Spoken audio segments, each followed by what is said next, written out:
सूत बजरिया हो। हम सब बुझते हैं होशियारी आवल हो हरिया हो रानी से जरिया हो सटी के सूत बजरिया हो। छुए नहीं दे जइसे लागे भइल हानि बा। छुए नहीं दे जइसे लागे भइल हानि बा।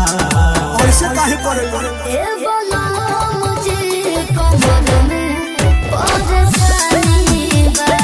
ई कैसे हो गई? अभी काल हुए के दर्द के निशानी बा। ए बोला मुझे कमर में परेशानी बा।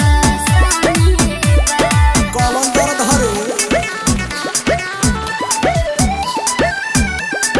Music said Rakesh.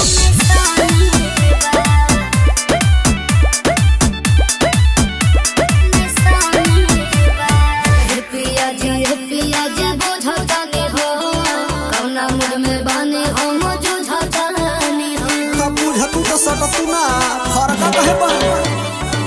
पियाजी बुझतानी हो कौना मूड में बानी हम जुझतानी हो। सुनो हट बुझ मजबूरिया हमार धनिया काहे खातिर मिलल बाजवनिया। अपने मरद से हो गया न कहानी बा। अपने मरद से हो गया न कहानी बा। ए बोलो मुझे कमर में परेशानी बा। काहे ओ भी काल हुए के दर्द के निशानी बा।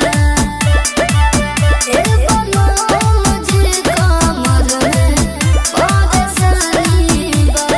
सब खेला बुझतन करे जा। निशानी बा। निशानी बा।